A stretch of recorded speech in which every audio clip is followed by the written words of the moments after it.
2005 gave us Katrina. 2017 gave us Harvey, Irma and Maria.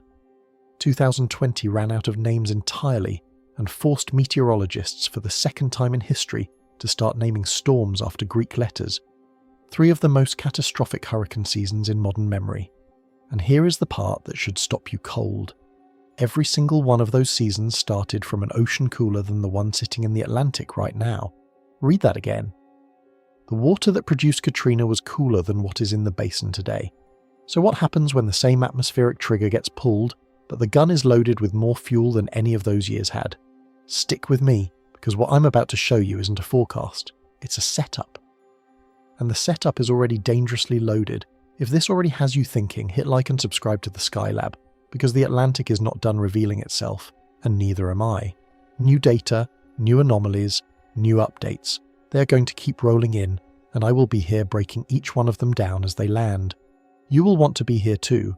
Now, let us get into it. Part 1. The opening disturbance. At the end of April, before the season has even begun, the Atlantic Ocean is already behaving like it's August. Let that sit for a moment. The official start of the 2026 Atlantic hurricane season is still more than a month away, and yet the water off the coast of West Africa is running so warm that if you handed the surface temperature map to a meteorologist without a date stamp on it, they would assume they were looking at late summer. They would assume the season was already in full swing. They would not assume they were looking at spring. That's the first thing you need to understand before any of the rest of this makes sense. The ocean is not warming up to meet the season. The season is going to arrive into an ocean that is already there, already loaded, already carrying the kind of energy that fuels the storms most people remember by name decades later. And the people whose job it is to look at this data every single morning, the forecasters at the National Hurricane Center, the researchers at Colorado State, the modelers at the European Center, they are not panicking, because that is not their job. But they are uneasy in a way that I have not seen them be uneasy in a long time, and when the people who watch this for a living start choosing their words carefully in interviews, the rest of us probably ought to listen. Let me show you what they are looking at. The main development region of the Atlantic, that long corridor of tropical water stretching from the bulge of West Africa across to the Caribbean, the place where most of the season's worst storms are born, is currently running multiple standard deviations above its long-term average. And I know that phrase, multiple standard deviations, sounds like statistics class. So let me translate it. In a normal distribution, the kind of bell curve you probably saw in school, 95% of all observations fall within 2 standard deviations of the average. 3 standard deviations gets you to 99.7%. So when something is sitting 3 or more standard deviations above normal, you're looking at a roughly 1 in 1,000 event. You are looking at conditions that, statistically speaking, should not be happening this often, and yet they are. The Caribbean is in worse shape, if anything. Ocean heat content in that basin, and we are going to get into what ocean heat content actually means in a minute, because it matters more than the surface temperatures, is exceeding every benchmark we have in the instrument record. Every benchmark. Not just for April, which would be alarming on its own. We are talking about Caribbean readings that are competing with the kind of numbers we usually see at the absolute peak of hurricane season in late September, 4 months early. So here is the central claim, and I want to put it on the table now so that you can hold it in your head while we walk through everything else. This is not just an above-average year. The phrase above average is doing too much work. Above average suggests we are still inside the historical envelope, just on the warm side of it. What is happening right now appears to be structurally different. The starting line has moved, the baseline has shifted, and every comparison we want to make to past seasons has to be made with that one uncomfortable adjustment in mind. The tension is this: the season has not started, no tropical storm has formed, no hurricane has spun up, no name has been assigned. By every conventional measure, 2026 is a season that exists only on paper.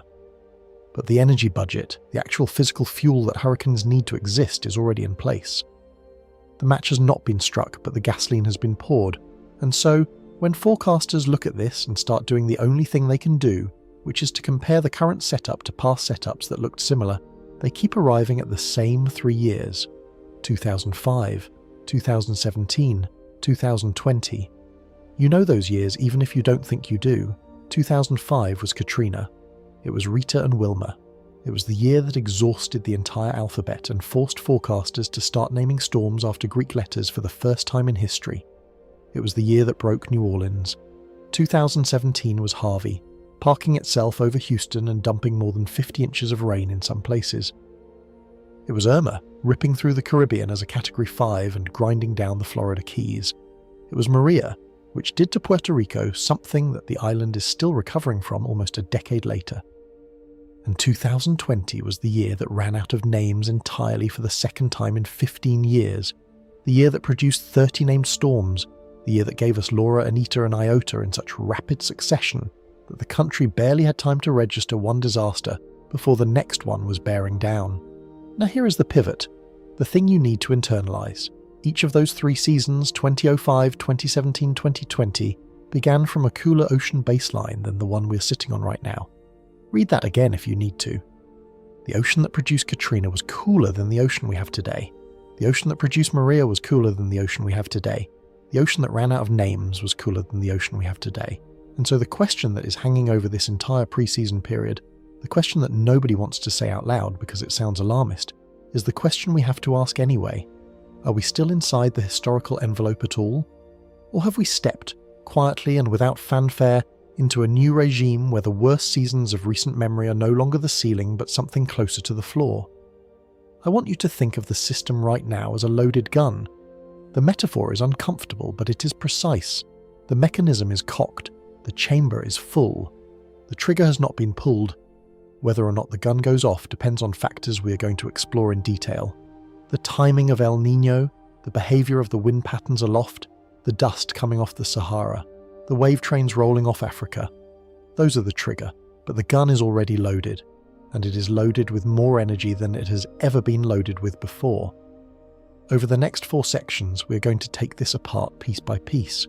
We are going to look at why the ocean did not reset over the winter the way it normally does. We are going to look at the depth of the heat, because what you can see from a satellite is only the top of the story. We are going to look at the atmospheric setup, the El Niño timing, and the variables that no model can predict more than a few weeks in advance. And then we're going to confront the most uncomfortable possibility of all, which is that the analog seasons we keep reaching for as our reference points may no longer be adequate to describe what is actually possible. This is not a prediction. I want to be clear about that. Nobody, not me, not the National Hurricane Center, not the most sophisticated supercomputer model in Europe, can tell you in April how many hurricanes are going to make landfall in the United States this year. That is not how the science works. What we can do, what scientists do every single year at this time, is pattern recognition. We look at the conditions we have. We look at the conditions of past years that produced extreme outcomes. We compare them. We assess the overlap. And what the overlap is telling us right now is that 2026 has every ingredient that produced the worst seasons in modern memory. And then it has something extra, something none of those analog years had sitting underneath the surface. So the question I want you holding in your head as we go forward is not whether this season will be active. The setup says it almost certainly will be. The question is whether the analogs we are reaching for are going to be enough to bound what is possible. Because if they are not, if 2026 is starting from a place that 2005 and 2017 and 2020 never started from, then we are not just looking at a bad season. We may be looking at the first season we have to describe in language we have not had to use before, and to understand why, we have to start with the most important question of all. Why didn't the ocean cool down? Part 2. The ocean didn't reset. Every winter, the Atlantic Ocean is supposed to do something specific. It is supposed to lose heat. The mechanics are not mysterious. The sun moves south. The days get shorter. The wind picks up. Storms that have nothing to do with hurricanes, the big extratropical systems that grind across the North Atlantic from October through March, churn the surface water and mix it with the cooler layers below. Heat radiates up into the atmosphere. Heat gets carried away by currents. The ocean exhales the energy it accumulated over the summer, and by the time spring arrives, the basin has been more or less reset to a baseline state. The thermostat goes back down. Then summer comes, the sun ramps up again, and the cycle starts over. That is how it is supposed to work. That is how it has always worked, for as long as we have had instruments capable of measuring it. The winter is the reset, the ocean cools, the slate gets wiped more or less, and the coming hurricane season has to build its energy reserves from something close to scratch. The winter of 2025 into 2026 did not do that. Or rather, it did some of it, but not nearly enough of it. The processes that are supposed to dump heat out of the basin happened, but they did not happen with the efficiency they normally do. And so, the ocean entered the spring of 2026 carrying a thermal signature that, in any normal year, you would not expect to see until late May at the earliest, and in some places not until June. Think about what that means for a second. The ocean did not start at 0, it started at 20. So when the seasonal warming process kicks in over the spring, which is happening right now, as the sun climbs higher and the days lengthen, it is not building up from a baseline, it is adding to a surplus. And by the time we get to the official start of hurricane season on June 1st, the basin is going to be sitting on a thermal foundation that in the past would have only been possible by midsummer. This is what scientists mean when they talk about thermal carryover. The heat from one season did not get fully exported, it persisted, it rolled forward, and it is now compounding with the new heat being added by the spring sun. There is a financial metaphor that works pretty well here. Imagine you had a savings account that was supposed to reset to 0 every January. Imagine that this year, instead of resetting, it carried over a balance, and imagine that balance was the largest one ever recorded. Then imagine your normal monthly deposits start coming in on top of it. You don't end the year with a normal balance. You end the year with something the bank has never seen before. Now there is a longer-term piece to this story that you need to understand because it explains the floor we are operating from. Since roughly 1995, the Atlantic has been in what climate scientists call the warm phase of the Atlantic multidecadal variability, AMV for short. Without going into the deep mechanics of it, the AMV is a slow oscillation in North Atlantic sea surface temperatures that swings between a warm phase and a cool phase over periods of roughly 20 to 40 years. When the AMV is in its warm phase, Atlantic hurricane seasons tend to be more active. When it is in its cool phase, they tend to be quieter. The shift to the warm phase in the mid-1990s is a big part of why the late 1990s, 2000s and 2010s have been so much more active than the relatively quiet decades that came before. So part of what we are seeing, the elevated baseline, the warm Atlantic, is just the AMV doing what the AMV does. That has been true for 30 years. That is not new. What is new is the magnitude. The AMV explains why the baseline is warm. It does not explain why the baseline is this warm. The current anomaly is sitting well above what the AMV alone would predict.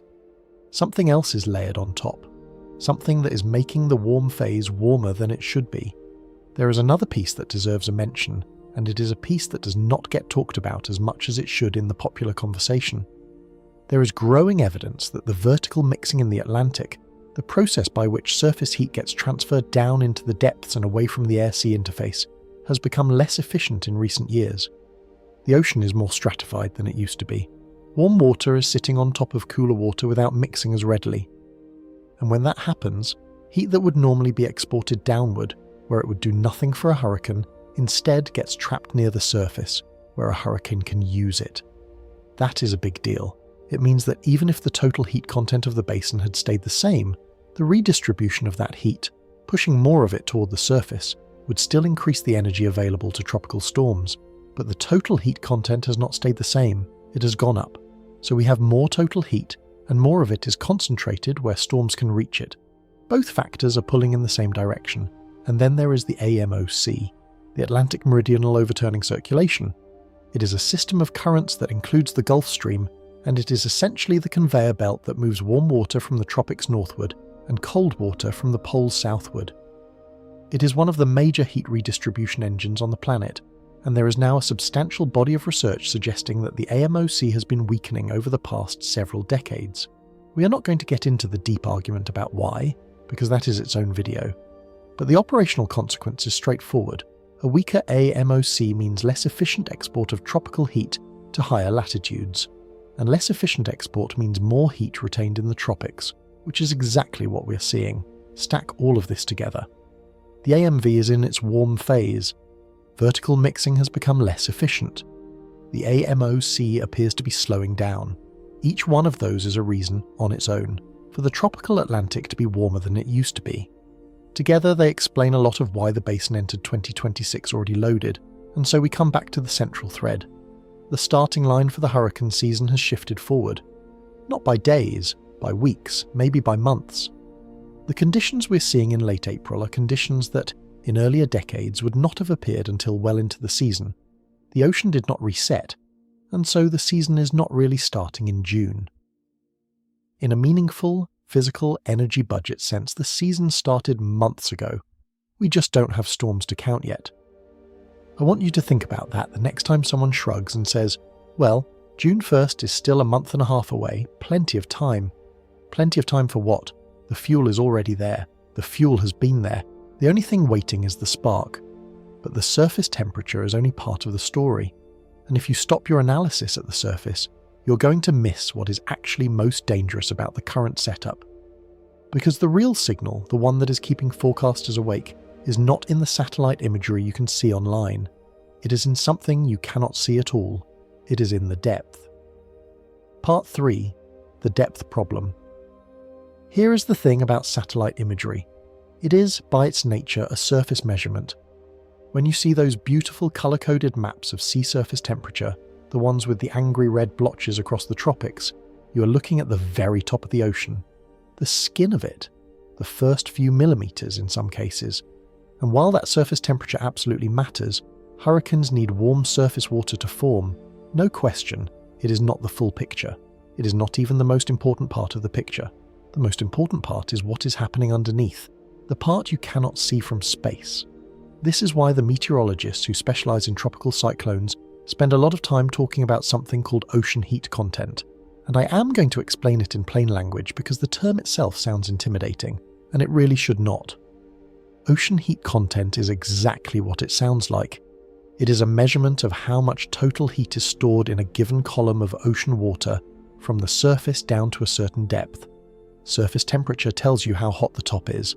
Ocean heat content tells you how much fuel is stacked underneath the top. Why does that matter? Because hurricanes do not just sit on top of the ocean and sip from the surface. Hurricanes are giant heat engines, and as they move, they churn the water beneath them. Their winds drive surface water in a spiral pattern, and that motion mixes the upper ocean. In a normal situation, when a hurricane churns the water, it pulls cooler water up from below and mixes it with the warmer surface water. The surface temperature underneath the storm drops. The fuel supply gets diluted, and the storm, having undermined its own heat source, weakens. This is a feedback that, historically, has helped to limit the intensity of tropical cyclones. The storm digs into the ocean responds by giving back a cooler version of itself, and the storm has to either weaken or move on to fresh warm water. It is one of the reasons that hurricanes do not just keep getting stronger forever. They self-limit. They cannibalize their own fuel. Now imagine what happens when the cooler water below the surface is not actually cooler. Imagine what happens when a storm churns the ocean down 100 meters and finds that the water at 100 meters down is just as warm as the water at the surface. The feedback breaks. The storm churns and pulls up more warm water. The fuel does not run out. The dilution does not happen. And the storm, instead of self-limiting, just keeps drinking. That is what deep warm layers do. That is why ocean heat content matters more than surface temperature for predicting how strong a hurricane can get. And that is what the Caribbean and the loop current are showing right now. Warm water that does not stop at the surface. Warm water that extends down 100 meters, 150 meters, in some places more than that. The 26 degrees Celsius isotherm, which is the depth at which the water cools to 26 degrees Celsius, and 26 is roughly the threshold below which water gets too cold to sustain a hurricane, is sitting deeper than instrument records have ever shown. Let me put that in concrete terms. There are parts of the Western Caribbean right now where you would have to dive more than 100 meters down before the water dropped below the threshold needed to fuel a major hurricane. 100 meters. That is a column of warm water as tall as a 30-story building. That is the fuel reservoir we're sitting on. And it is just sitting there, waiting.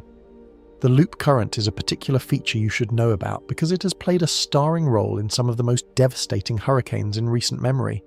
The loop current is a stream of warm water that flows from the Caribbean up into the Gulf of Mexico, loops around, and then exits through the Florida Straits to become the Gulf Stream. It is essentially a river of warm tropical water moving through the Gulf, and periodically it sheds eddies, pinwheels of warm water that break off from the main current and drift westward across the Gulf. When a hurricane crosses one of these eddies, it is like a runner who is already going fast hitting a moving sidewalk. The storm gets a sudden injection of new fuel, and because the eddy is so deep, the normal cooling feedback does not kick in. Hurricane Katrina in 2005 intensified explosively when it crossed a loop current eddy in the central Gulf. So did Hurricane Rita just weeks later. So did Hurricane Ida in 2021, which jumped from a Category 1 to a Category 4 in less than 24 hours over the warm waters off the Louisiana coast. The pattern is consistent. Deep warm water plus a hurricane equals rapid, sometimes terrifying intensification. Here is what makes 2026 different. In years like 2005, 2017, 2020, the analog seasons we keep coming back to, these deep warm water features were localized. The loop current was warm, specific eddies were warm, there were dangerous pockets where storms could find this kind of fuel, but the rest of the basin was relatively normal. A storm crossing one of these features got a boost. A storm not crossing one had to contend with the more typical limiting feedback. What we are seeing now is that those conditions are no longer localized. They are basin-wide. The deep warm water that used to be confined to the loop current and a few warm eddies is now showing up across most of the Caribbean and significant portions of the Gulf and even parts of the Western Atlantic. Storms forming or strengthening in this environment are not going to encounter occasional pockets of high-octane fuel. They are going to be operating in a basin where the fuel is uniformly available at depth, everywhere they go. This is what I mean when I say the central question of this season is no longer really about whether storms will form. The setup almost guarantees they will. The question is what those storms will do once they do form, because the energy continuity, the unbroken supply of fuel from the surface all the way down to depth that storms can access, is now more consistent across the basin than it has ever been in the instrument record. And that has direct implications for something we are going to come back to in detail later, which is rapid intensification. The phenomenon where a storm goes from a tropical storm to a major hurricane in less than 24 hours. The phenomenon that has become the single most dangerous trend in modern tropical meteorology. Let me give you an analogy that I think makes this click. Imagine a candle. A candle has a wick, and the wick has a small amount of wax soaked into it. When you light a candle, the flame burns on the wax in the wick, and the wax slowly draws up from the body of the candle below. The flame can only burn as fast as the wax can travel up the wick. That is the limiting factor. If you tried to make the flame burn faster, you would just exhaust the wax in the wick and the flame would weaken until more wax could draw up. That is how a hurricane normally operates. The warm surface water is the wax in the wick. The storm draws on it and burns. As the storm burns, the surface cools and the storm has to wait for more warm water to be available before it can burn brighter. Now imagine a candle where the wick is connected directly to a tank of fuel. Imagine the wax doesn't have to travel up.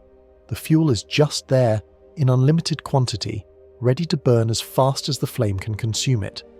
The flame is no longer limited by the wick. It is limited only by how fast it can pull oxygen from the air. That is what a hurricane in 2026's Atlantic Basin looks like.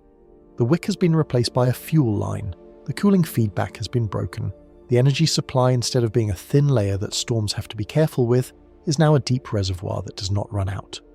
So to bring this all the way back to the central thread, the ocean is loaded, we have established that. We have established it is loaded warmer than any analog year in the instrument record, and now we have added the second piece, which is that the loading is not just on the surface. It is layered. It goes deep. It is structurally configured in a way that maximizes the energy available to tropical storms. The historical comparisons we want to make to 2005 and 2017 and 2020 have to be adjusted not just for the surface heat, but for the depth of that heat. The candles have become fuel lines, and yet an ocean alone does not produce hurricanes. An ocean is just an ocean. You can have all the fuel in the world, but if the atmosphere is not cooperating, nothing happens. Hurricanes need wind patterns that allow them to organize. They need moisture in the right places. They need the absence of strong upper-level winds that would tear them apart. They need the trigger. And so, we have to leave the ocean for a moment and look up. Because the second half of this story is in the sky. And what is happening in the sky right now is making forecasters every bit as uneasy as what is happening in the water. Part 4. ENSO in the most dangerous phase. You have probably heard of El Niño and La Niña. You may have heard them referenced in weather forecasts. You may have heard them blamed for everything from droughts in California, to floods in Peru, to mild winters in the Midwest. They are part of a system that climate scientists call the El Niño Southern Oscillation, ENSO for short, and they are easily the single most important pattern affecting Atlantic hurricane activity. So we have to talk about where ENSO is right now, because where it is at this exact moment is one of the things keeping forecasters up at night. I am not going to walk you through the basics of ENSO from scratch, because if you are watching this channel you probably know that El Niño is a warming of the eastern tropical Pacific, La Niña is a cooling of the same region, and neutral is everything in between. What I want to talk about is the trajectory, because the trajectory is where the danger is. And the trajectory is exactly where we have been before, in years that produced exactly the kind of seasons that we have spent this entire script alluding to. For most of the last year, the tropical Pacific has been in a La Niña state. We were sitting at around negative 0.55, that is the Oceanic Niño Index value, which is essentially a smoothed measurement of how warm or cool the relevant patch of Pacific is relative to its long-term average. Negative numbers are La Niña, positive numbers are El Niño. 0 is neutral. Negative 0.55 was a moderate La Niña. Then, fairly rapidly, the Pacific started warming. The index has now climbed to around negative 0.16.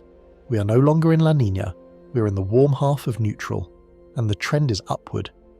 The Pacific is moving toward El Niño, and it is moving with notable speed. Here is where the tightrope begins. The transition from La Niña or neutral toward El Niño, while it is happening but before it has fully arrived, is empirically the most dangerous configuration possible for an Atlantic hurricane season. And before I tell you why, I want to put a name to it. This is not a marginal effect or a curiosity. This is the central observation of decades of seasonal forecasting research.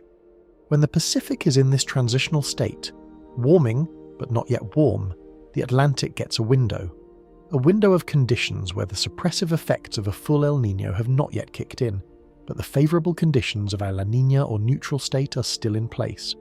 It is the worst of both worlds, packaged into a single season, and here is why it matters for our central thread. Because it is not a coincidence that the 3 analogue years we keep coming back to all had this same setup. 2005 was a transitional year, 2017 was a transitional year, 2020 was a transitional year. In all 3 cases, the Pacific was either in late La Niña or early neutral, or moving towards something else, and in all 3 cases the Atlantic exploded. The mechanism is straightforward enough. El Niño, when it is fully developed, tends to suppress Atlantic hurricane activity. It does this primarily by altering the upper-level winds across the tropical Atlantic in a way that creates wind shear, and wind shear, which we are going to get into in detail in a minute, is essentially the natural enemy of hurricanes. El Niño also alters the position of the Atlantic high-pressure system and changes moisture patterns in ways that make it harder for tropical disturbances to organise. The full El Niño signal is, on balance, bad news for hurricanes, or good news for the people who do not want to be hit by them, depending on how you look at it. But here is the catch. The atmospheric response to a Pacific warming does not happen instantly. The ocean has to warm first. Then the warmth has to be sustained long enough to alter the patterns of convection, the rising and falling of air, in the tropical Pacific.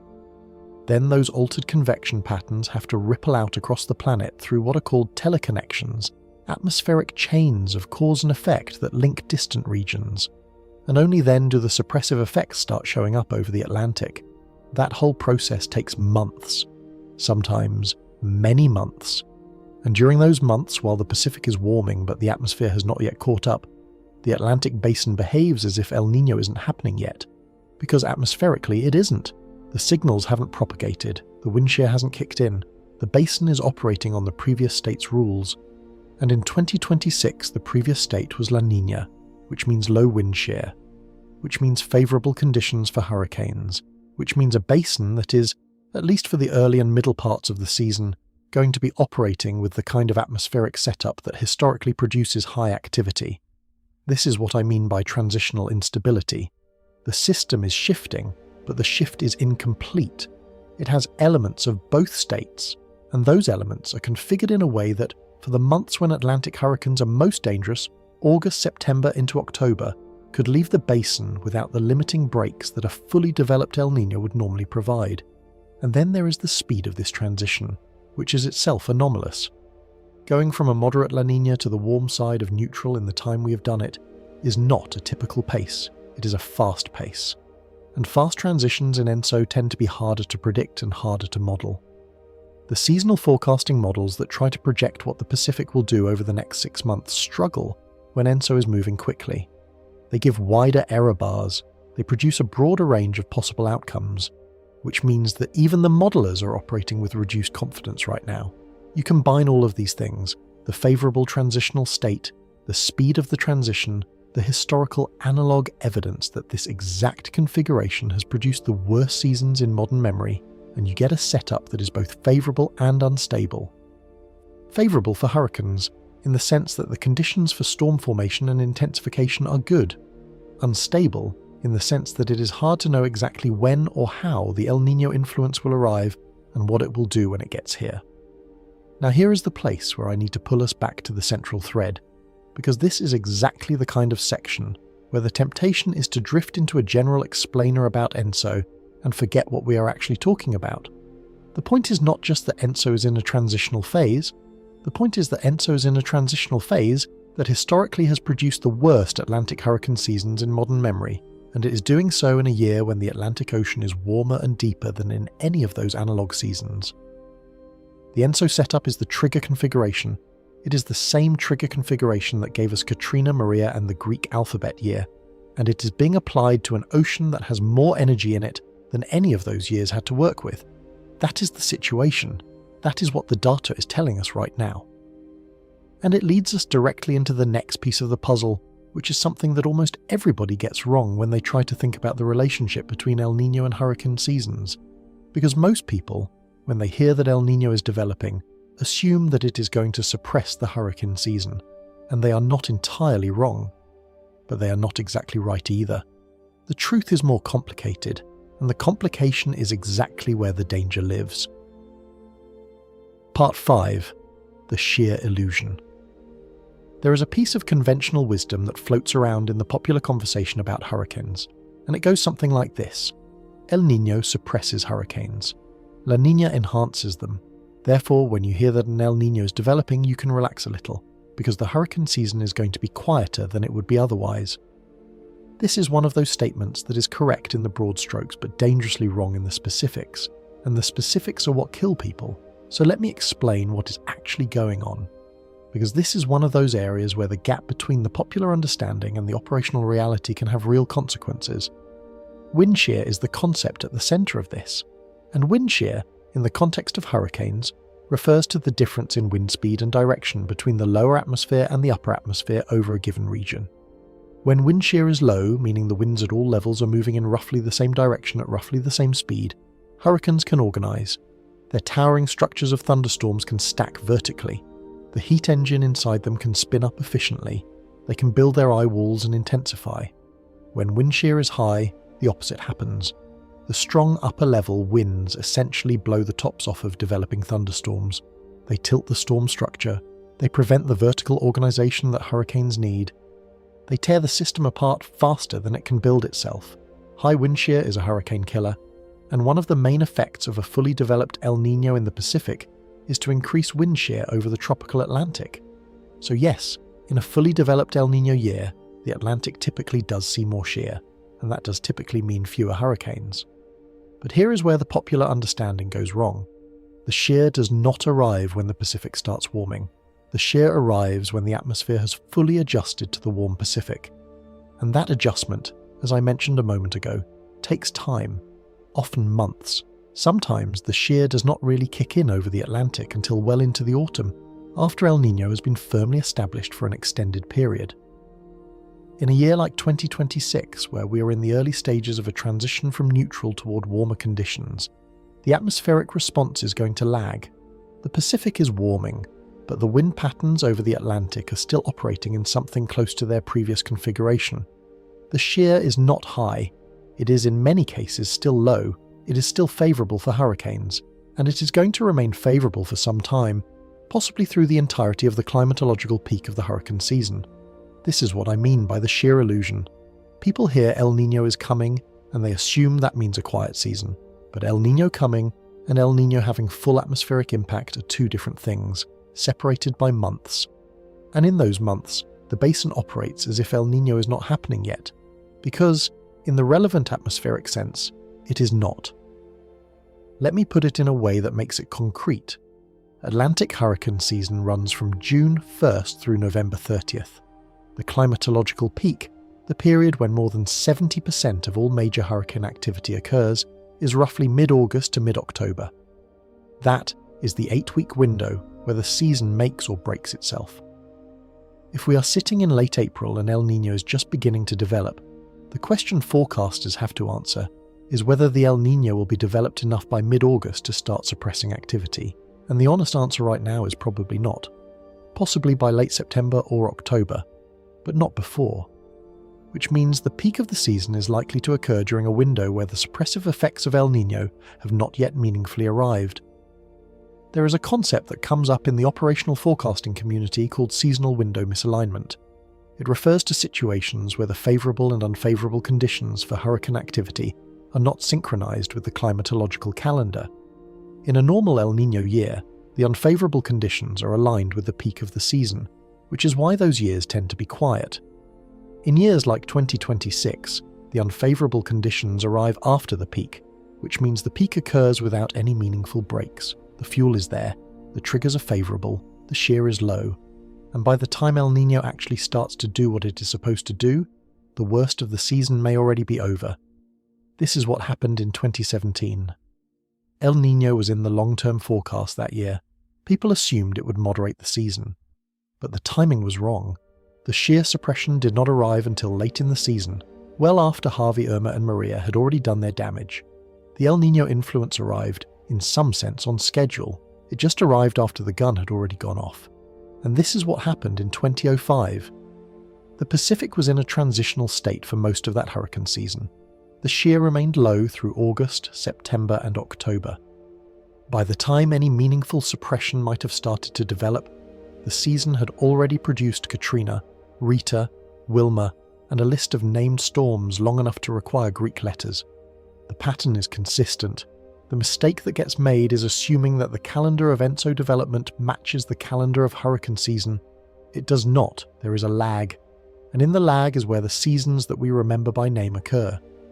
Now, I want to stay disciplined here and pull this back to the central thread, because this section is exactly the kind of section where you can get lost in atmospheric mechanics and forget what we are actually talking about. The point is not just that there is a lag in the El Niño signal. The point is that the lag in the El Niño signal means that the peak of the 2026 hurricane season is likely to align with a window of low atmospheric shear over an ocean that is warmer and deeper than any previous analogue year. The atmospheric trigger window, the period when conditions are most favourable for the formation and intensification of storms, is going to coincide with the period when the ocean has the most fuel ready to give those storms.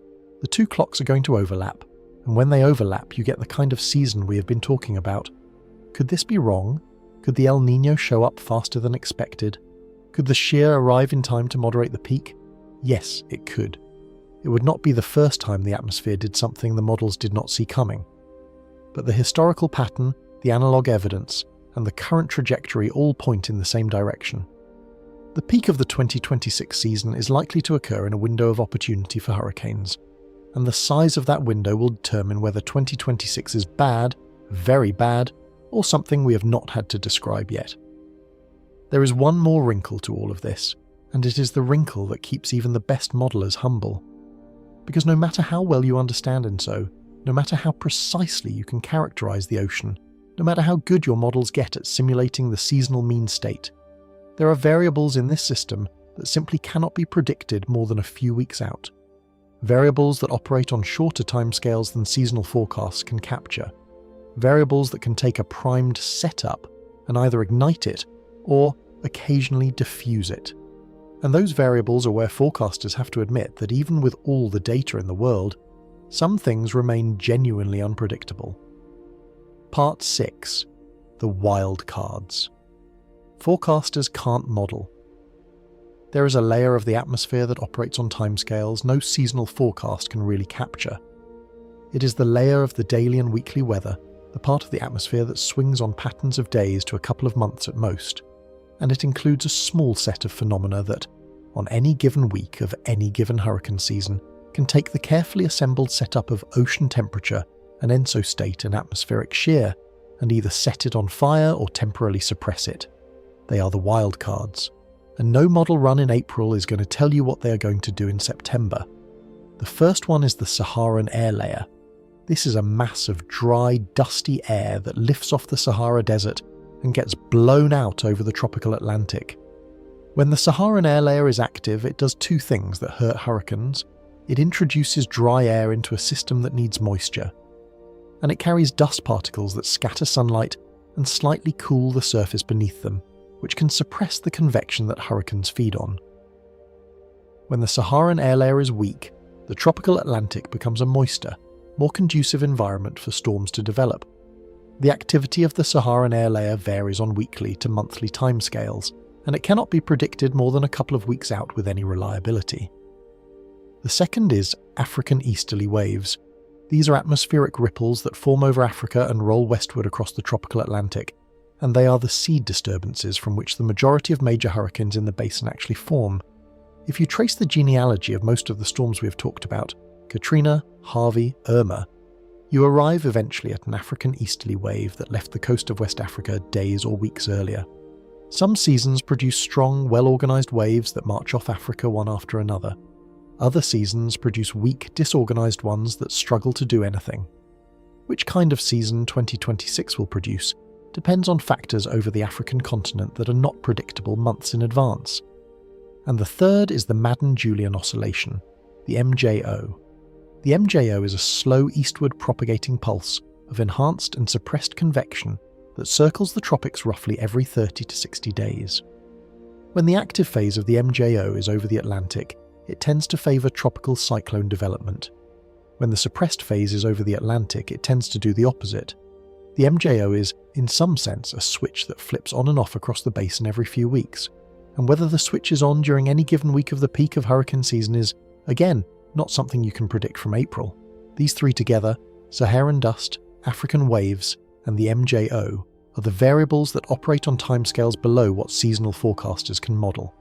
They are the noise on top of the signal, and they are why, even in years with the most favourable seasonal setups, the actual outcomes can be lumpy.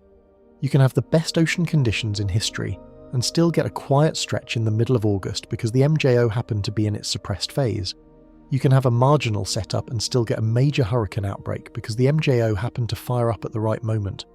The wildcards add genuine unpredictability to the system, regardless of how well we understand the underlying state. But, and here is the callback to the central thread, the unpredictability cuts both ways, and that is the key point. Even with the wildcards, the underlying ocean conditions in 2026 are loaded in a way that no analogue year matches. So when the wildcards align favourably for storm development, the storms that result will have access to more energy than any analogue season provided. The wildcards determine when storms form and when they don't.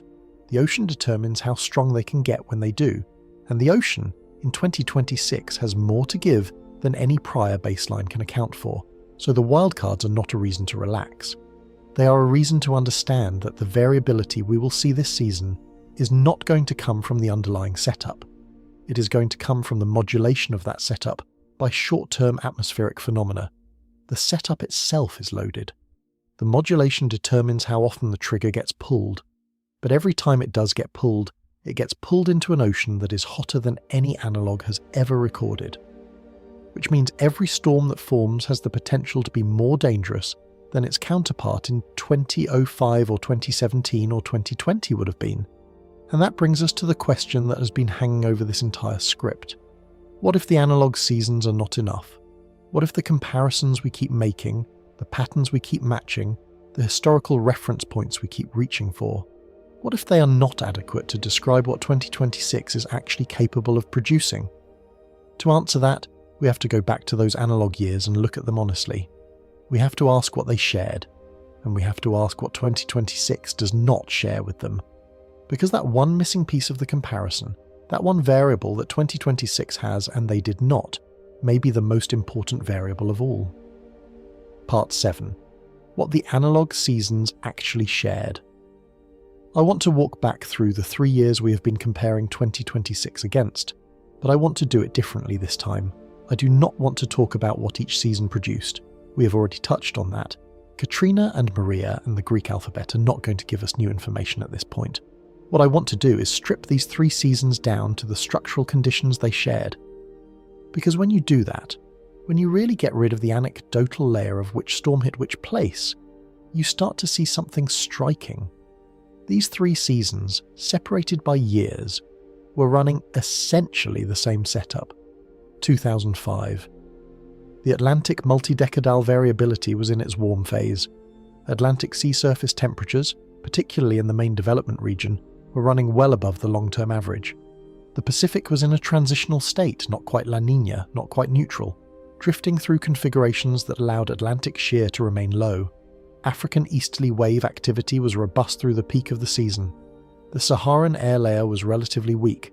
The MJO had multiple favourable phases over the Atlantic during the August to October peak. The ocean was warm, the atmosphere was favourable. The wildcards aligned often enough to produce 31 tropical cyclones, the most active season in recorded history at that time. 2017, same warm phase of the AMV, same elevated Atlantic sea surface temperatures, with the main development region running notably above average for an extended period.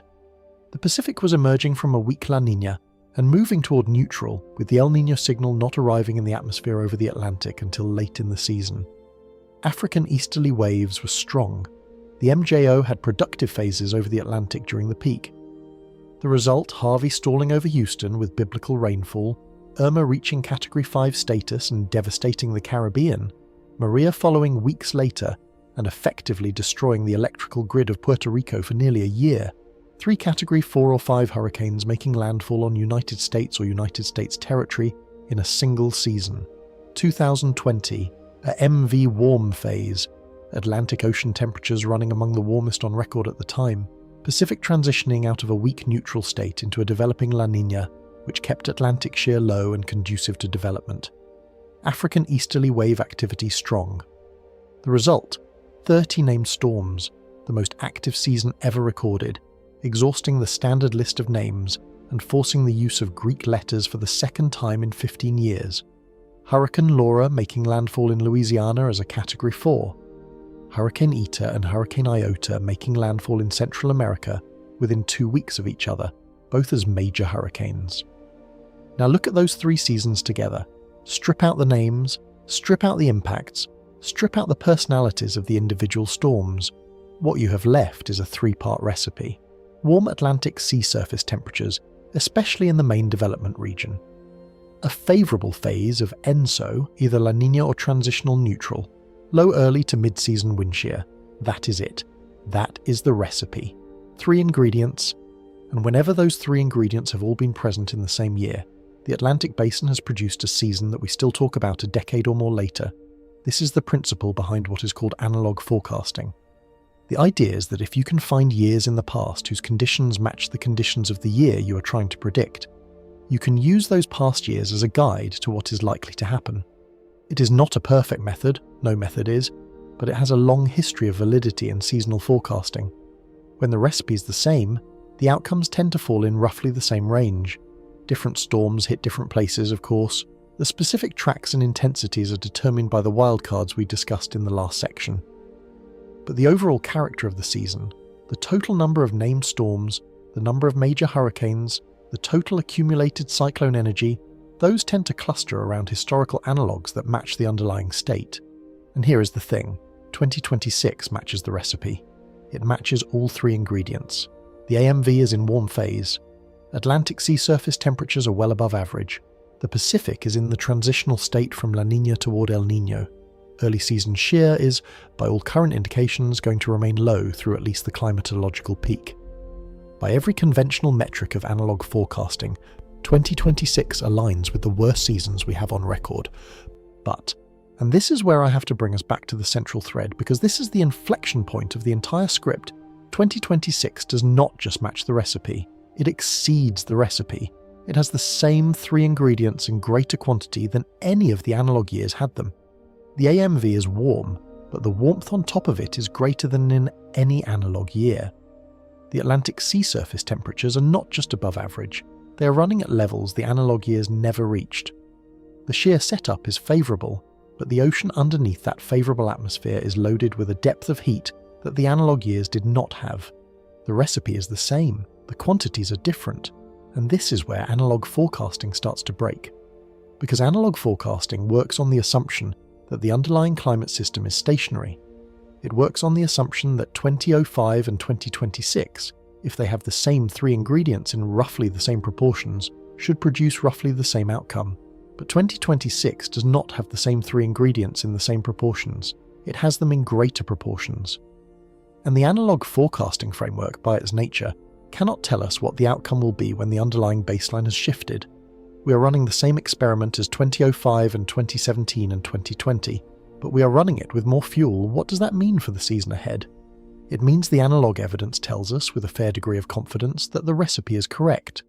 The setup is the kind of setup that produces extreme seasons, but the analogue evidence may, for the first time, not be capable of telling us how extreme, because we are no longer comparing across the same baseline. We are comparing across different baselines, with the more recent year sitting structurally above the prior reference points. And when you do that, the worst of the prior reference points may not be the ceiling of what is possible. It may be closer to the floor. That is the uncomfortable possibility. That is what forecasters are wrestling with right now. Because the seasonal outlooks they put out come with bounds, ranges of possible outcomes based on historical comparison. And when the historical comparisons start losing their validity, the bounds become less reliable. The outlook says somewhere between 15 and 20 named storms, but the historical basis for that range was built on a baseline that is no longer the baseline. The reality could fit comfortably in that range, or it could exceed the upper bound by a meaningful amount. The model does not really know. The model was not trained on what we are looking at. This brings us directly to the next piece of the argument, which is the thing that makes the baseline shift, more than just an academic curiosity. Because a warmer baseline does not just mean more storms, it means storms that have access to more energy. And storms with access to more energy can do things, physically, mechanically, in ways grounded in fluid dynamics and thermodynamics, that storms without that energy cannot. The ceiling on intensity is not fixed. It moves with the ocean. Part 8. The one variable that changes everything.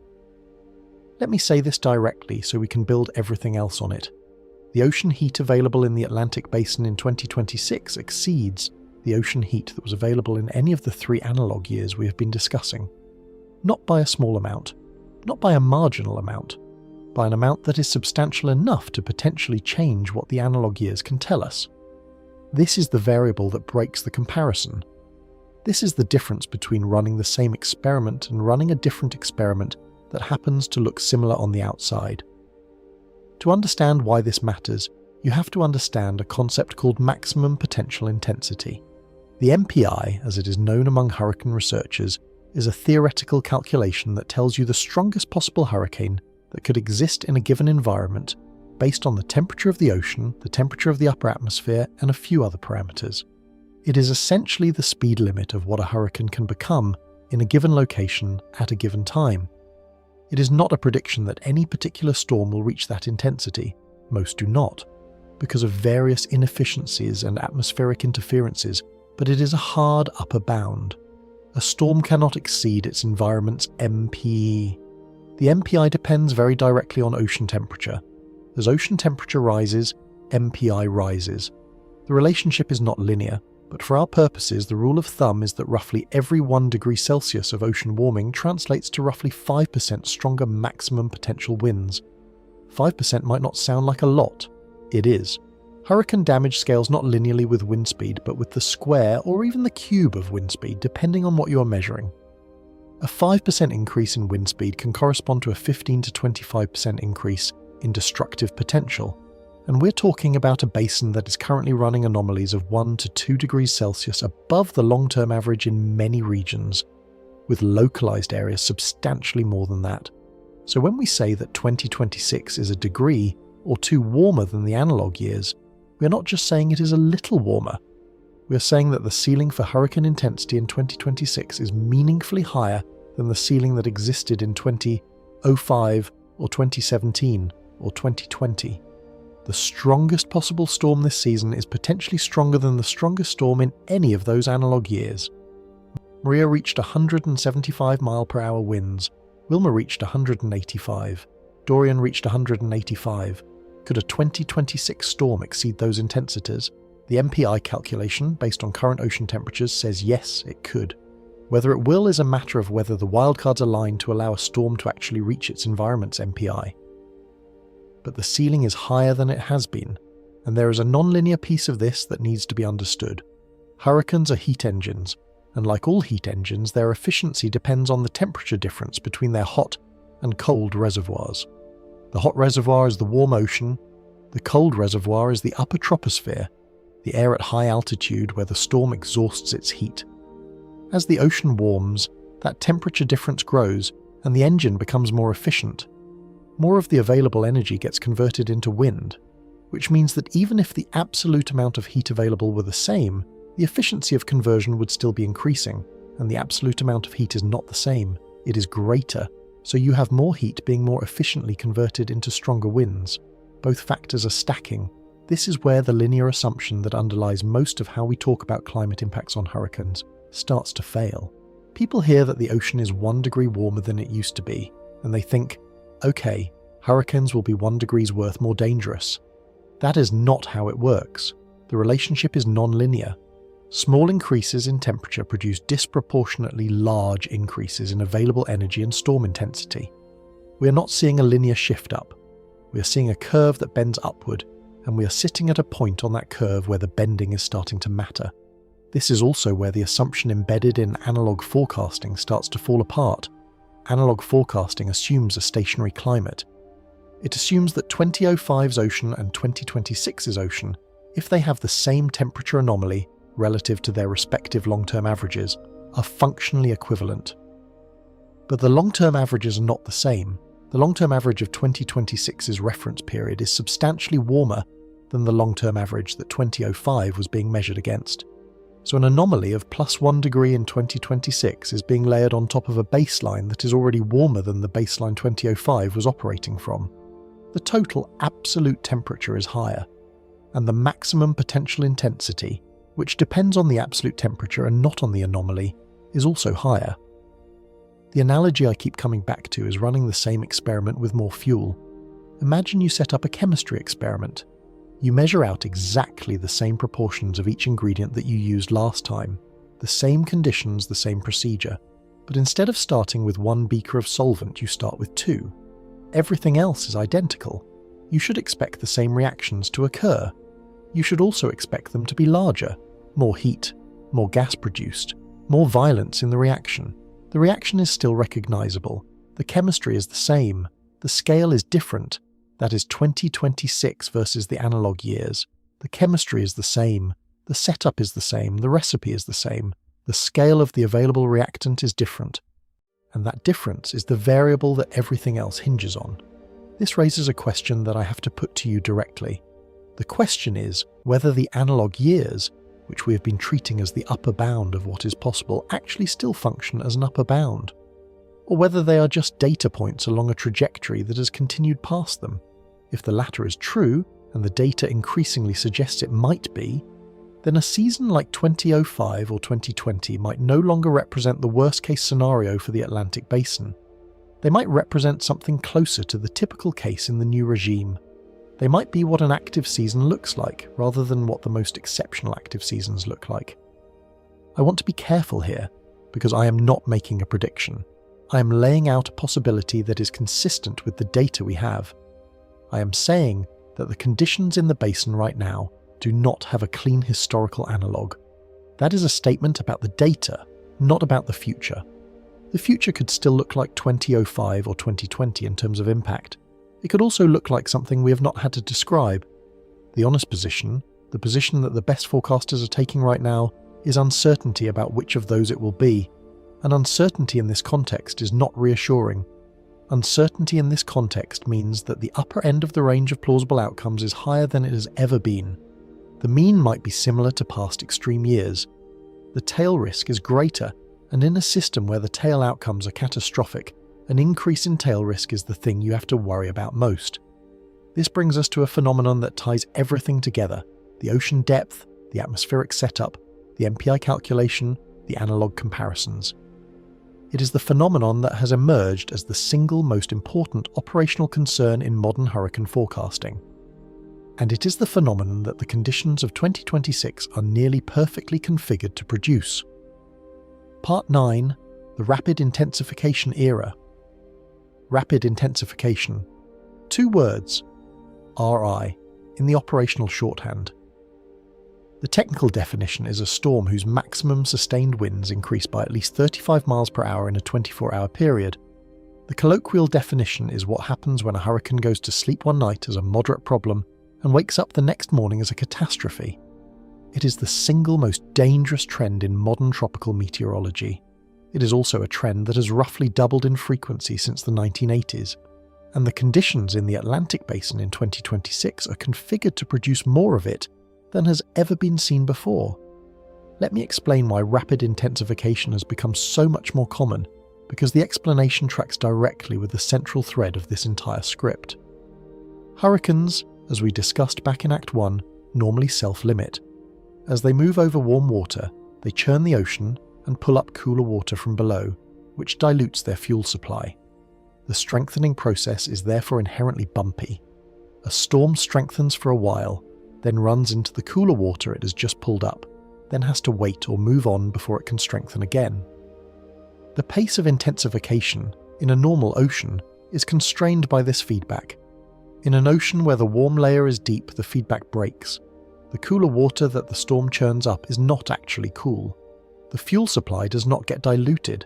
The storm just keeps drinking, and without the limiting feedback, the rate of intensification can accelerate beyond what was historically possible.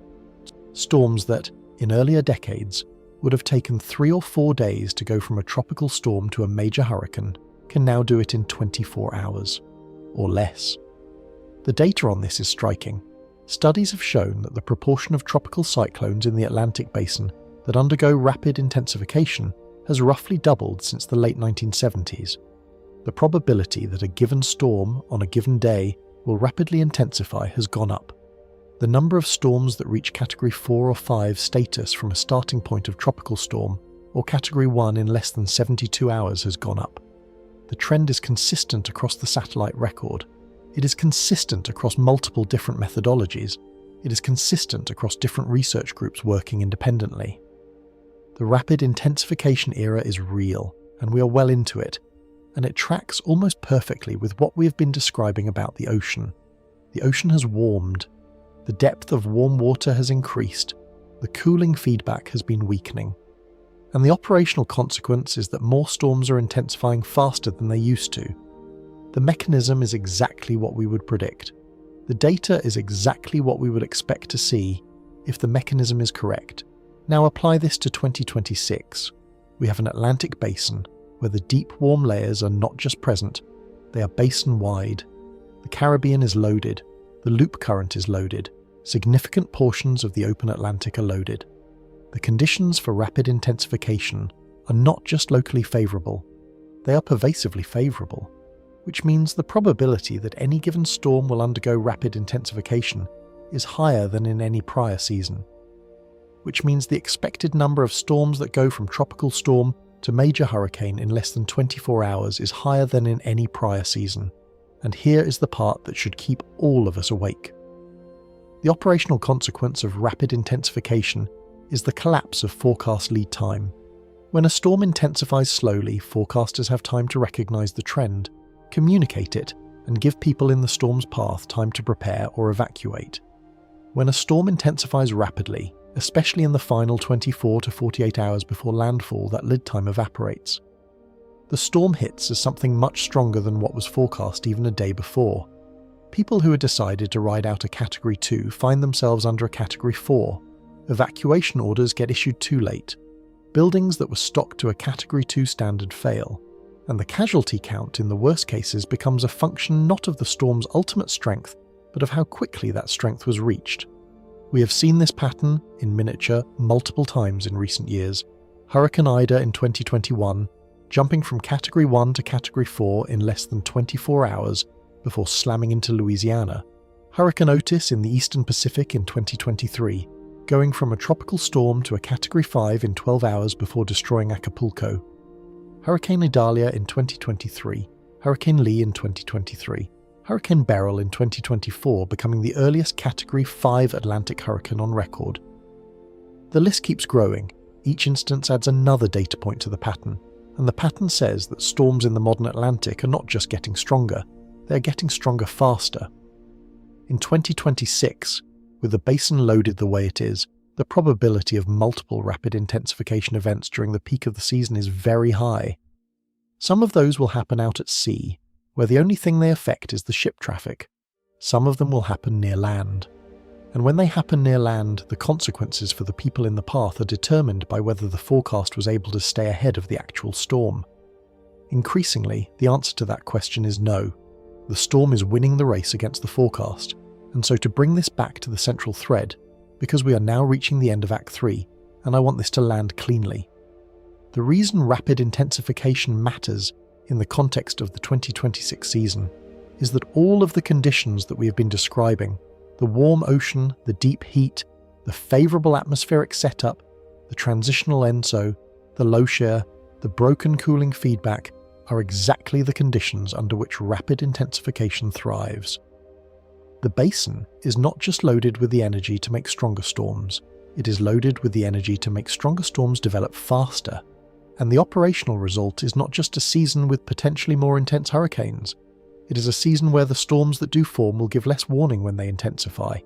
The lead time will be shorter, the window for preparation will be tighter, and the difference between making the right decision and the wrong one may be measured in hours rather than days.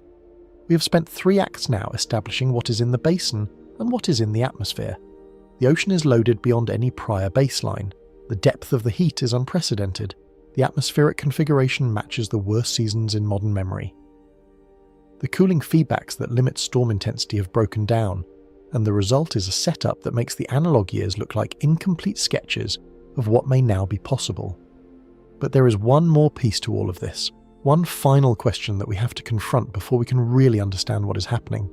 Because everything we have described, the loaded ocean, the favourable atmosphere, the rapid intensification trend, all of it leaves open one possibility that nobody in the operational forecasting community wants to address directly. The possibility that the Atlantic basin has not just had a single anomalous year, but has actually entered a fundamentally new regime. A regime in which our entire system of forecasting, which is built on the assumption of a stationary climate, may no longer be reliable.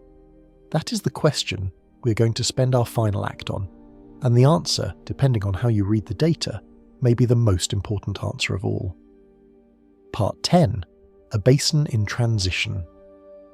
There is a question that quietly hangs over every conversation in the operational forecasting community, and it is a question that very few people want to ask directly because the implications of answering it honestly are difficult. The question is whether the Atlantic hurricane basin has entered a new regime, not whether it is having a bad year, not whether the current season is anomalous, whether the entire system structurally has shifted into a state that is fundamentally different from the state we have been working with for the entire instrument record, whether the rules have changed. Let me walk through the evidence, because this is the kind of question where the evidence has to be allowed to accumulate before any conclusion can be drawn. Since roughly 2017, the Atlantic basin has produced a continuous run of above normal hurricane seasons. Not every year has been a record breaker. 2019 and 2022 were notable for having relatively few major hurricanes, despite warm oceans, mostly because of strong El Niño influence in those years. But the overall trend, looking at any moving average of recent activity, is up. Storm counts are up. Major hurricane counts are up. Accumulated cyclone energy, which is a measure that integrates the wind speed and duration of every storm in a season, is up. Power dissipation index, which is similar but weighted differently towards stronger storms, is up. Almost every metric you can construct from the data is showing the same thing. The basin is more active on average than it used to be. You could attribute this to the warm phase of the AMV. We are in it, and warm phases of the AMV historically produce more active seasons. That is real. That is an established explanation. But the magnitude of the recent increase is not fully explained by the AMV alone. The AMV warm phases of earlier decades, the late 1940s through the mid-1960s for example, were active, but they were not as active as what we have seen since 2017. Something is layered on top of the AMV, something that the AMV alone does not account for. And then there is the issue of the proportion of storms that reach major hurricane status. This is a metric that is independent of total storm count, and it reveals something different. In any given season, you can have a lot of weak storms or a few strong storms or some combination. But the proportion of storms that reach Category 3 or higher is a measure of how favourable the basin is to intensification. And that proportion, over the past decade, has been trending upward. We are not just seeing more storms, we are seeing a higher fraction of those storms reach major hurricane status, which means the basin is becoming more conducive to intense storms specifically, not just more conducive to storms in general. The Power Dissipation Index trend, similarly, has been upward over the satellite era. PDI weights stronger storms more heavily, so it is sensitive to changes in intensity, even if storm count stays flat. And the PDI in the Atlantic has been climbing, which means the basin is producing more total destructive potential per season, regardless of whether the number of named storms goes up or down. You stack these signals together, more storms on average, a higher fraction of major hurricanes, more total destructive potential, more rapid intensification events, deeper warm layers in the ocean, more retained heat from year to year, and you start to wonder whether what we are looking at is not a series of bad years but a state change, a shift from one regime to another, a new normal that is not just a warmer version of the old normal but a structurally different operating mode. Here is the hypothesis that I think is worth taking seriously. For most of the instrument record, ocean heat has been the limiting factor on Atlantic hurricane activity. The basin had warm patches and cool patches, and the warm patches were enough to produce hurricanes when the atmospheric conditions cooperated, but the warmth was rarely so abundant that the ocean stopped being the bottleneck. The atmospheric conditions, wind shear, dry air, instability, were what determined whether any given week was active or quiet. The ocean was the foundation, the atmosphere was the trigger. What may be happening now is that ocean heat is no longer the limiting factor. There is so much heat in the basin, so consistently at such depths, that the ocean side of the equation is essentially permanently saturated.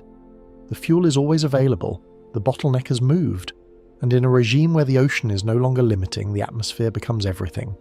Wind shear, in this new regime, becomes the dominant control. The MJO becomes the dominant control. The Saharan air layer becomes the dominant control. The variables that operate on shorter timescales than the ocean become the things that determine activity. This has profound implications for forecasting. Our seasonal forecasts are built on the assumption that we can use long-term ocean state to predict activity. If the ocean state is no longer the relevant variable, those forecasts become less reliable. The error bars widen, the signal weakens, and we have to fall back on shorter-term atmospheric forecasting, which is reliable on timescales of a few weeks at most. We may be entering a period where the seasonal outlooks, the things that come out in May and June and tell us what to expect for the next 6 months, become less informative than they have ever been. This also has implications for what I've been calling analog forecasting throughout this script. Analog forecasting works when the underlying climate is stationary. If the basin has entered a new regime, then the analog years are not just being compared at different baselines, they are being compared across regimes. And that comparison may not be valid in any meaningful sense. The patterns we are matching may not be predictive in the same way they were in the past. The history we are reaching back to may increasingly not apply. The escalation here, the place where this leaves us, is that we may not have a clean historical comparison anymore. We may be looking at a basin that is structurally different from anything we have measured before, and we may be doing so without the historical framework we are used to using to make sense of it. The forecasters know this. They are not saying it loudly, but they know it.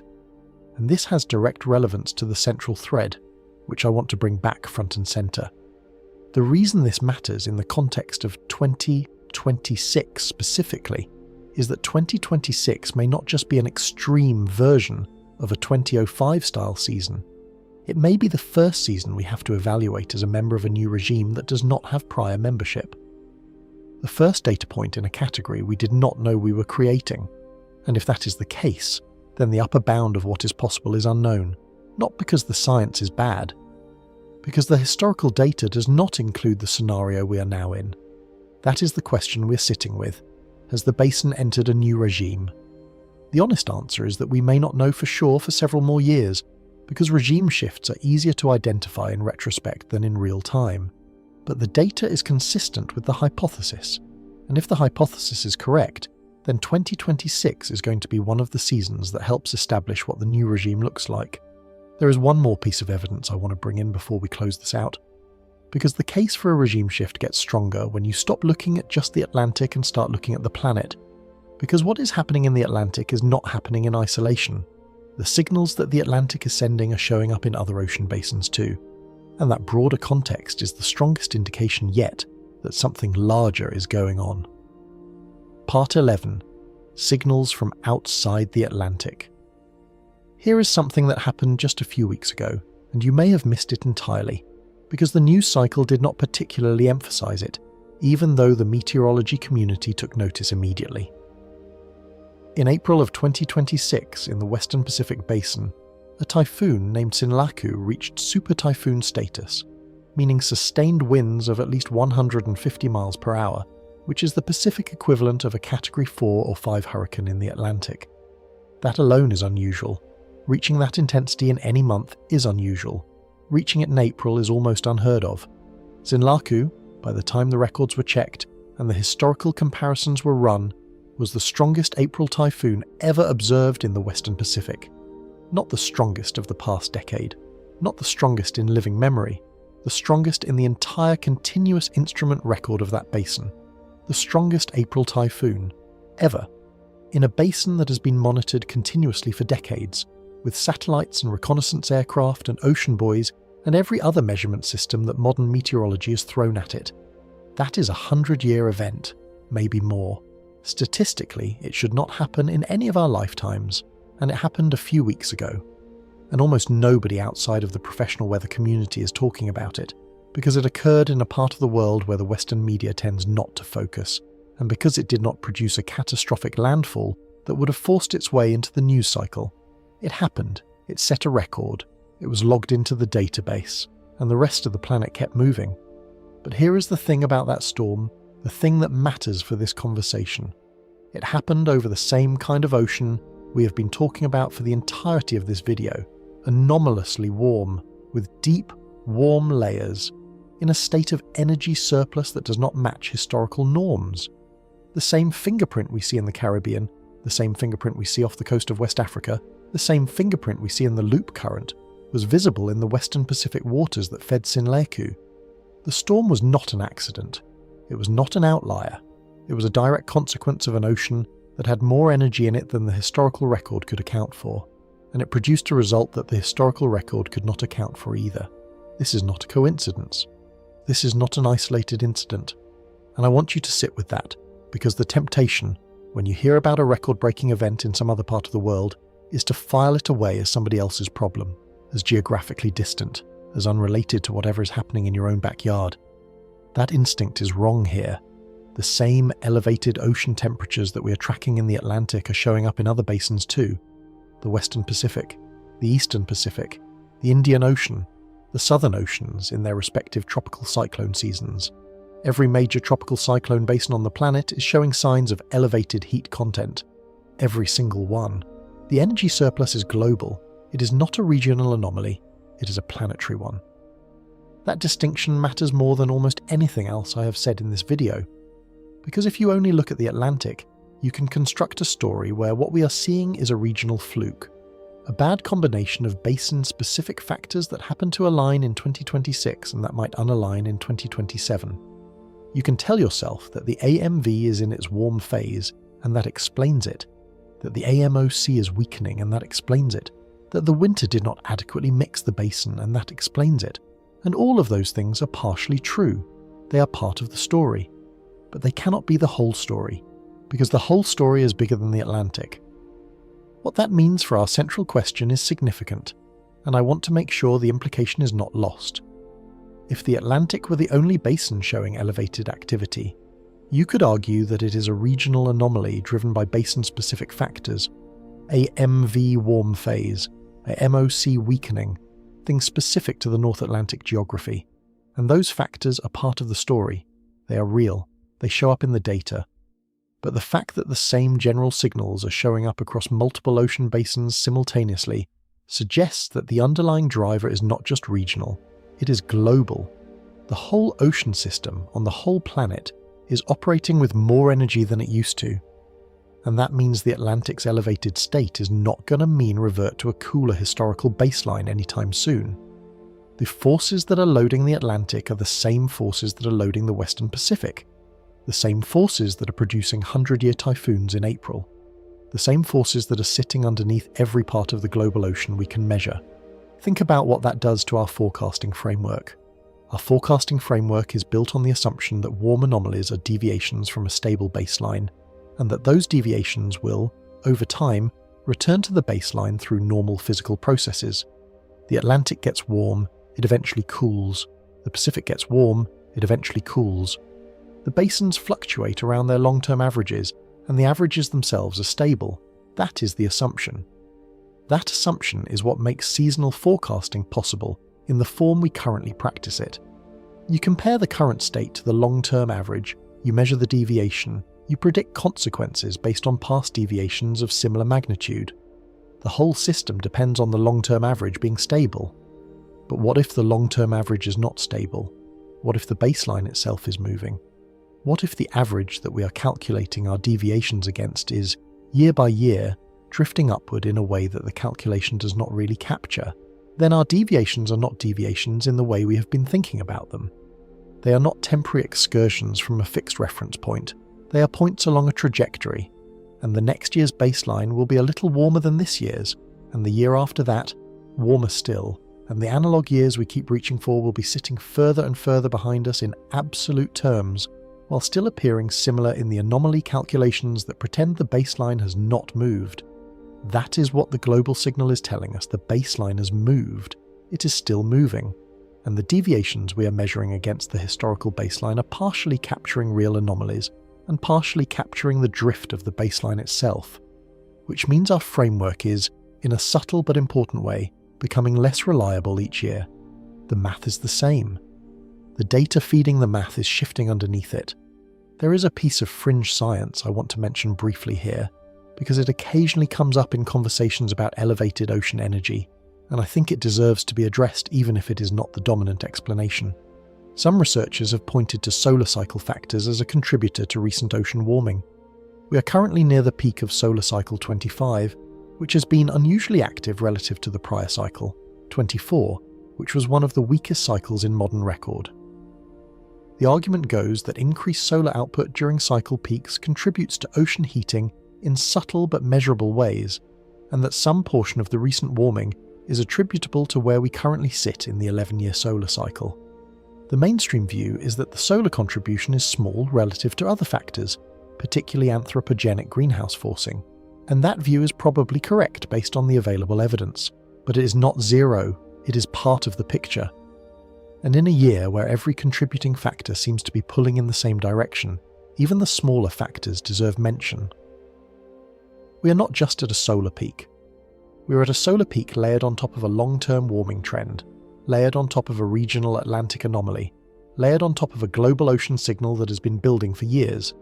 Every layer is a small additional push in the same direction, and small pushes, when they all align, become large outcomes. I want to be careful here, because I do not want to overstate the solar piece. It is not the explanation. It is one factor among many, and probably not the largest one. But ignoring it entirely, the way some mainstream coverage does, misses something, which is that we are not in a moment where one variable is doing all the work. We are in a moment where multiple variables are reinforcing each other. The AMV is in warm phase. The AMOC may be slowing. The vertical mixing has been less efficient. The winter did not reset the basin. The Pacific is in a transitional ENSO state. The global ocean is carrying excess energy. And the sun, however small the contribution, is operating at the high end of its 11-year cycle. None of those is sufficient on its own. All of them together produce the picture we are looking at. The point of bringing all of this in is not to launch a separate explainer on global ocean heat. That is not what this is. There are videos that do that, and we may make one ourselves at some point, but this is not it. The point is to tie the broader signal back to the central thread of this script. Because the central thread is that the 2026 Atlantic hurricane season may be operating from a baseline that exceeds any historical analogue, and the broader global signal is telling us that this baseline is not a fluke. It is not a one-off. It is not a year where the dice happened to roll badly. It is part of a planetary state of elevated ocean energy that has been building for some time, and that is going to persist regardless of what any single weather system does. The Atlantic is not having an isolated bad year. The Atlantic is participating in a global condition that has been building for some time, and that condition is the context in which the 2026 season is going to play out. This is also the part where I have to address something that comes up every time we discuss topics like this, which is the temptation to see one extreme event and dismiss it as weather rather than a signal of anything larger.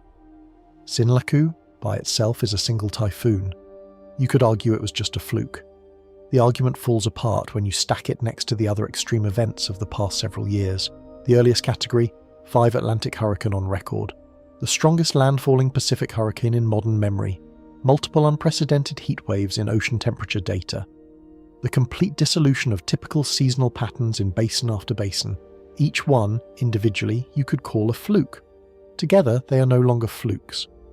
They are the new normal asserting itself, one record at a time. Sinlaku is not the story. Sinlaku is one data point in a story that is being written across every ocean on the planet. So when we think about whether the analogues are sufficient, the broader global signal is one more reason to suspect they may not be. And this is not a small consideration. It is potentially the biggest single reason to be skeptical of the analogue framework, because the analogue years did not occur in the context of a globally elevated ocean state of this magnitude. They occurred against a backdrop that was, in absolute terms, cooler than the current backdrop. The Atlantic anomaly in 2005 was a regional anomaly against a more or less normal global baseline. The Atlantic anomaly in 2026 is a regional anomaly on top of a global anomaly. Anomaly stacked on anomaly. Surplus on top of surplus. The arithmetic is not the same. The energy budget is not the same.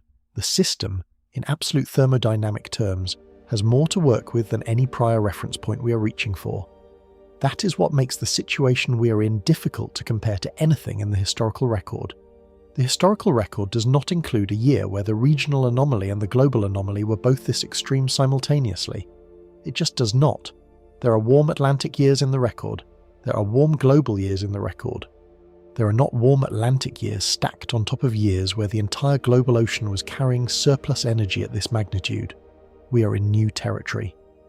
And the language of the analogue framework, which assumes we can find a year that is roughly equivalent and use it as a guide, starts to break down when there is no roughly equivalent year to find.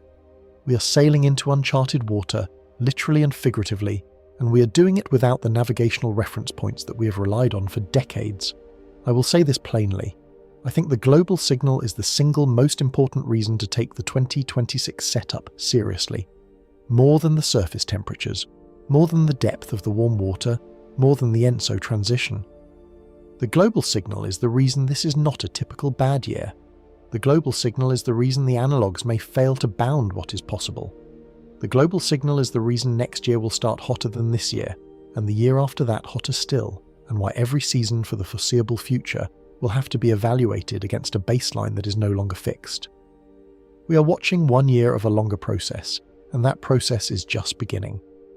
This brings us to the final piece of the analysis, and it is the piece where everything we have built so far has to come together. Because all of the conditions we have described, the loaded ocean, the favourable atmosphere, the broken feedbacks, the global energy surplus are the setup. They are the gun. They are the thing that has been built up over months and years and that will not unbuild itself in the time we have before the season begins. The thing that we have not yet really discussed in detail, the thing that determines what actually happens in the months ahead, is the trigger. And the trigger is where everything we have spent 4 acts building has to confront the limits of what we can actually predict. Because the trigger, unlike the ocean, is not visible months in advance. The trigger is what we're about to find out. Part 12. The final unknown. Let me bring us all the way back to where we started, back to the opening. Back to the very first thing I said in this video, when I told you that at the end of April, before the season had even begun, the Atlantic was already behaving like it was August. Because everything we have walked through over these last few hours, all of the ocean data and the atmospheric mechanics and the analog comparisons and the regime questions, all of it leads to a single, irreducible point. The ocean is loaded. We have established that exhaustively. The fuel is in the basin. The energy is sitting there. The conditions for an extreme season are in place to a degree that exceeds any prior baseline we can measure. Not by a small amount. Not in a way that you have to squint at the data to see. By an amount that is visible in every metric we have, across every measurement system we have ever pointed at the basin, in a way that is consistent enough that even the most cautious forecasters, the people who get paid to never overreact, have stopped using the word normal. But the ocean does not produce hurricanes on its own. The ocean is the foundation. It is the platform on which everything else has to happen. The atmosphere is what activates that foundation, what determines whether the energy that is available actually gets organized into storms, when it gets organized, where the storms go once they form, how strong they get before they hit something. The atmosphere is the trigger. And the atmosphere, on the timescales that matter for any specific forecast, is fundamentally less predictable than the ocean. The ocean changes slowly, over weeks and months. The atmosphere can reorganize itself in days, and in the gap between what the ocean is offering and what the atmosphere is willing to do with it, the entire shape of a hurricane season gets written. Here is what I cannot tell you. I want to be honest about this, because I think one of the most useful things any explainer can do is be clear about the limits of what is knowable. I cannot tell you which weeks of the season will be active and which will be quiet. I cannot tell you where the storms will form, where they will track, which coastlines they will threaten. I cannot tell you whether 2026 will produce 20 named storms or 30. I cannot tell you whether the United States will have a major hurricane landfall this year or none at all. I cannot tell you whether the Caribbean will be devastated or spared, whether the Gulf Coast will see another Katrina-style event, or whether the storms will all curl harmlessly out to sea. None of that is predictable months in advance. The system is too chaotic. The variables are too numerous. The honest answer to all of those questions right now in late April is that we do not know. Anyone telling you otherwise is selling you something. What we do know is the part of the equation that does not depend on the wildcards. We know that the conditions for any individual storm that does form are unprecedented in the instrument record. We know that any storm that does form will have access to more fuel than any storm in the analog years had. Period.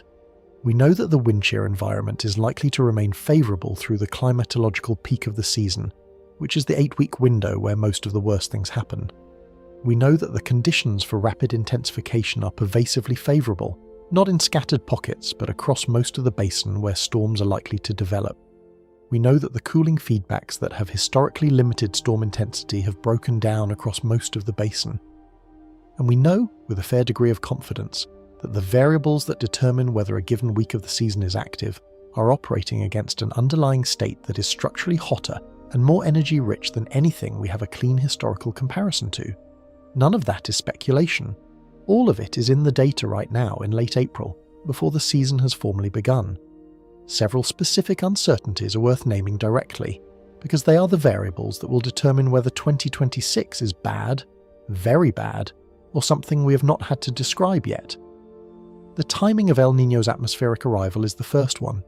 If El Niño develops faster than the current models suggest, the suppressive shear could arrive earlier than the analogues would predict, and the season could be moderated. The peak could come and go without the wildcards aligning often enough to produce a catastrophe. If El Niño develops more slowly, or if it stalls in transition, the season could remain favourable for storm development through October or into November. The historical record is mixed on which of these is more likely in setups like the current one. Forecasters are watching this transition closely, week by week, and the signal is going to evolve all summer. The distribution of wind shear across the basin is another uncertainty, and one that gets less attention in the popular conversation than it deserves. Even within an overall favourable environment, the basin is not uniformly low shear. There are regions where shear tends to be higher, regions where it tends to be lower, and the spatial distribution of those low shear corridors influences where storms can develop and what tracks they can take. Small differences in shear distribution can shift entire seasons from one set of impacted coastlines to another. Whether the corridor of low shear runs through the Central Caribbean or the Western Caribbean, whether it extends into the Gulf or stops short of it, whether it favours recurvature or favours the Western Basin, are details that are impossible to predict months in advance but that ultimately determine where the impacts land. And then there are the steering patterns. Even when storms form, where they go is determined by the position and strength of the Bermuda High and the upper-level wind patterns over North America. Some seasons feature steering patterns that drive storms primarily into the Gulf of Mexico, where they threaten Texas, Louisiana, and the Florida Panhandle. Other seasons feature patterns that recurve storms out to sea before they reach land, sparing the coast almost entirely despite high overall activity. Others feature patterns that thread storms up the East Coast, threatening the Carolinas, the Mid-Atlantic, even New England. These patterns are essentially weather scale features. They evolve on timescales of weeks. Trying to predict them in April is essentially impossible. Two seasons can have nearly identical ocean and shear setups and produce wildly different impact profiles based purely on where the steering currents happen to push the storms. So when you put all of this together, the framework that I think actually makes sense for thinking about 2026 is not a binary one. It is not active versus quiet. It is not bad versus okay. It is probabilistic. The probability distribution of outcomes for this season is shifted, relative to past seasons, toward the high impact end. The mean expected outcome is more severe than in a typical year. The tail risk, the probability of a truly extreme event that exceeds historical precedent, is higher than in any prior pre-season setup we have on record. And in a system where the tail outcomes are catastrophic for the people in their path, an increase in tail risk is the thing you have to take most seriously. The middle of the distribution can shift a little, the tail can shift a lot, and the tail is where the disasters live. This is not the same as saying that we will definitely have a catastrophic season. I want to be clear about that. The actual outcome depends on the trigger, and the trigger has wildcards in it. We could have a season where the wildcards do not align particularly well, where the MJO is in suppressed phases during key periods, where Saharan dust is high during the peak, where the steering patterns drive storms out to sea, where landfalls are minimal even though the offshore activity is elevated. That is a possible outcome. It is not a likely one given the underlying setup, but it is possible. The basin could be loaded and still misfire. It has happened before. It could happen again. What is also possible, what is in some ways more likely than in any prior pre-season, is the opposite. A season where the wildcards align well, where the MJO produces favourable phases over the Atlantic during the peak, where Saharan dust stays low through the active months, where the African easterly wave train is robust and produces seed disturbance after seed disturbance, and where the steering patterns thread storms directly into populated coastlines. In that scenario, against the backdrop of an ocean that is hotter and deeper than any analogue, the outcomes could exceed anything in modern memory. Not by a small amount, by an amount that would force us to revise what we thought the upper bound of an Atlantic hurricane season actually is. The point is not that one of these scenarios is going to happen. The point is that the distribution of possible outcomes is wider, and the tail risk is higher than has ever been observed in the pre-season. The system is loaded in a way that maximizes the consequences of every variable that activates it. Every favourable wildcard hits harder. Every storm that does form has more potential. Every rapid intensification event has deeper fuel to draw on. The setup amplifies whatever the atmosphere chooses to do with it. That is the situation we are in. And here is the final callback to the central thread, the place where this all has to land. The reason past analogues may no longer be sufficient as a framework for understanding what 2026 is capable of is that the analogues were constructed in a regime where the upper bound of what was possible was lower. They are useful as floor estimates. They are likely no longer useful as ceiling estimates. The worst seasons in the analogue record, 2005 and 2017 and 2020, may be the kind of season that 2026 is most likely to resemble. They may also, in the worst case, be the kind of season that 2026 exceeds in ways we have not had to describe before. We may, by November, be reaching for new vocabulary, new categories, new ways of explaining what we just watched the basin do. The system is primed beyond historical precedent. That is the most honest statement I can make about where we are right now. The ocean is loaded beyond what any analogue year had. The atmospheric trigger is in a configuration that historically produces extreme seasons. The cooling feedbacks have broken down, the rapid intensification trends are accelerating, and the broader global ocean is in an energy surplus state that means the Atlantic is not just having a bad year, but is participating in a planetary signal that is unlikely to mean revert in time to moderate this season. Every layer of the system is pulling in the same direction. None of them are pulling against the others. That is what makes this different from a year that is just warm. I want to end with the thought I started this entire script with, because it is the thought that I think captures where we actually are. The 2026 Atlantic hurricane season is not waiting to build. It is not in some pre-season cooling state where it will gradually ramp up over the spring and into the summer the way past seasons have. The building is done. The energy is in the basin. The setup is in place. The season is not waiting to build. It is waiting to begin. And when it does begin, sometime in the next 4 to 6 weeks, we will start to see how the loaded gun fires. We will start to see whether the analogues we have been holding on to are going to hold up, or whether 2026 writes a new chapter that we have to find new vocabulary to describe. We will start to see whether the regime hypothesis is right, whether we have actually crossed into a new operating mode for one of the most consequential weather systems on the planet. We will start to see what the future of the Atlantic basin actually looks like. Not as a model output, not as a projection, not as a hypothetical, as the real, lived, observed weather of one season in real time, watched by satellites, measured by buoys, felt by the people in its path. The forecasters are watching, the data is in the basin, the atmosphere is taking shape, and the rest of us, the people who live within reach of the storms that will or will not form over the coming months, are about to find out what a hurricane season looks like when it begins from a place that no hurricane season has ever begun from before. There is no historical version of this to lean on. There is no prior season we can point to and say, well, that one started here too, and it turned out fine. Every prior season started cooler. Every prior season started shallower. Every prior season started with a basin that was, in some meaningful sense, less ready than this one is. The gun is loaded. The trigger is the only thing left.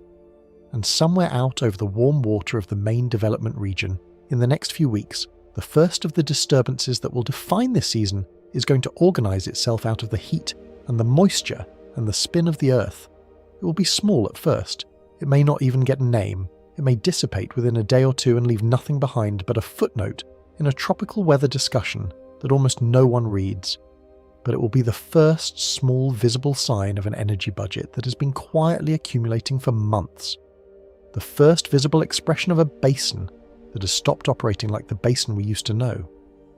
And whether that disturbance fades quietly, or whether it becomes the seed of something that the world will remember by name a decade from now is, at this moment, genuinely impossible to say. The season will begin, and then we will see. But the more uncomfortable question, the question that lingers after all the data has been laid out and all the analogues have been examined and all the uncertainties have been acknowledged, is this. If 2026 is the first season of a new regime, then it is also a preview of what every hurricane season is going to look like from now on, against a baseline that is going to keep climbing. A preview of a new era of Atlantic weather in which the analogues we're reaching for will recede further and further into a past that no longer corresponds to the present. The ocean we are looking at right now is not going back to where it was. The depth of warm water in the Caribbean is not going to magically reset over a single winter. The global energy surplus is not going to drain in a season. Whatever 2026 turns out to be, 2027 will start from a baseline at least as warm, and 2028 from one warmer than that. The ocean has changed. The basin has changed. And what we are about to watch unfold over the next 6 months is not just one season. It is the leading edge of a future that has quietly and without announcement already arrived. The forecasters know it. The data shows it. And in a few weeks, when the first disturbance organises out over the open Atlantic and starts the long, slow drift westward toward whatever it is going to become, the rest of us are going to start finding out exactly what that future feels like.